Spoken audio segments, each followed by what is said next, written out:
Hi Bold Bakers! Everybody needs those master recipes for cakes that never fail you and that are sure to impress all of your guests, like my carrot cake recipe and my yellow cake.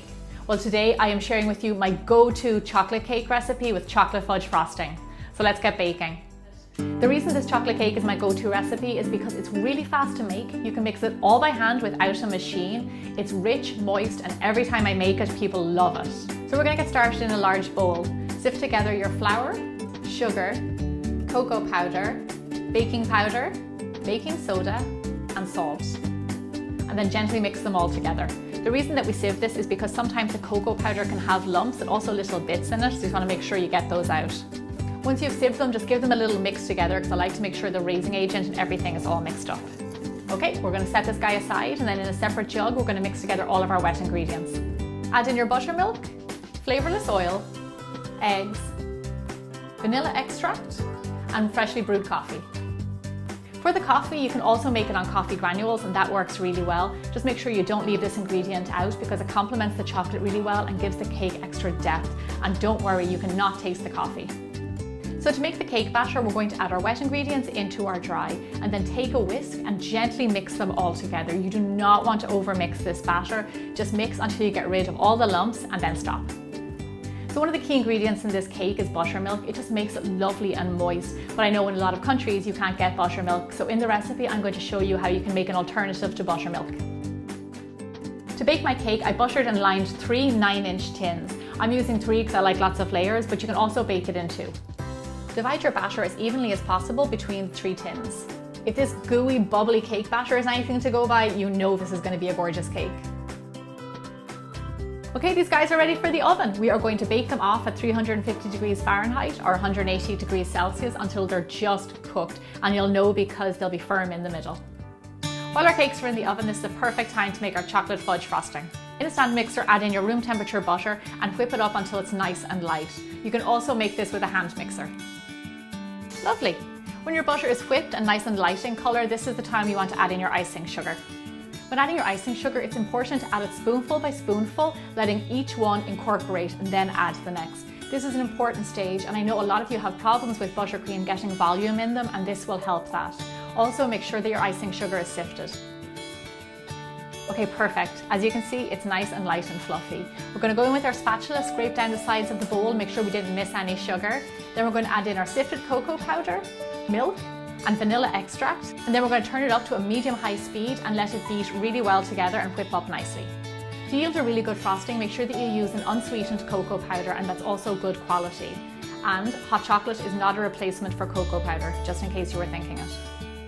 And there you have it, chocolate fudge frosting. I'm going to give this guy a little taste. That is so rich and decadent. It's going to pair really well with our chocolate cake. Okay, let's set this guy aside, and if you're not going to use it straight away, maybe in a few days' time, you can pop it into the fridge. Now I'm going to go check on our cakes. You know when they're done because they're firm in the middle and you have all these lovely bubbles on top. We're going to let these guys go totally cold before we decorate them. To start frosting your cake, we're going to take one layer and turn it upside down so we have a nice smooth surface to frost on. Then just spoon on your frosting. Spread it all around, try and get it as even as possible. Do you see all those lovely bubbles? We created those by beating the buttercream. That's what makes it nice and light. And then continue with the rest of the layers.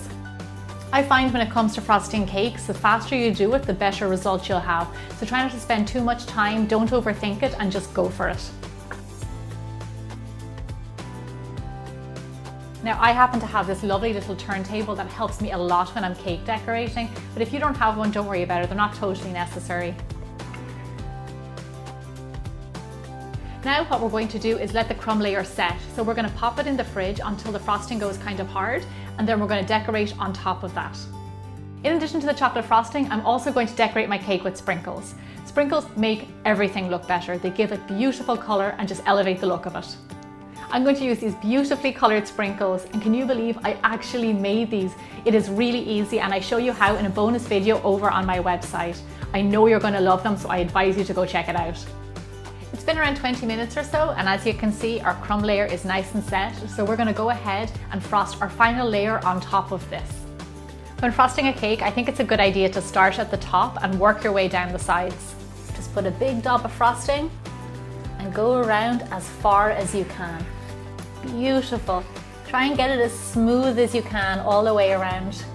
So I'm going to keep the sides smooth, but on the top I want to do something a little bit different. And I love easy tricks about how to decorate cakes. So this one is take a spoon, dip it in some hot water, dry it off, and then put it on the edge of the cake and swirl it all the way around until you get it right in the middle. Lovely, wow. How easy is that to give a beautiful finish to your cake? And for the finishing touch for your cake, add on your homemade sprinkles. This color is so amazing. And remember, for your sprinkles, you can make all different shapes and sizes. I made some small circles and some big ones. To serve, cut yourself a big slice of cake. Look at how crumbly and moist it is. This is why it is my go-to chocolate cake recipe. As you can see from this cake, there's a good reason it's my go-to recipe. It's rich and decadent, and I know you guys are gonna love it. And don't forget as well, you can make your own homemade sprinkles. I really hope you enjoyed my chocolate cake recipe, and thank you so much for subscribing to my channel. I'll see you back here every Thursday for more bigger, bolder baking.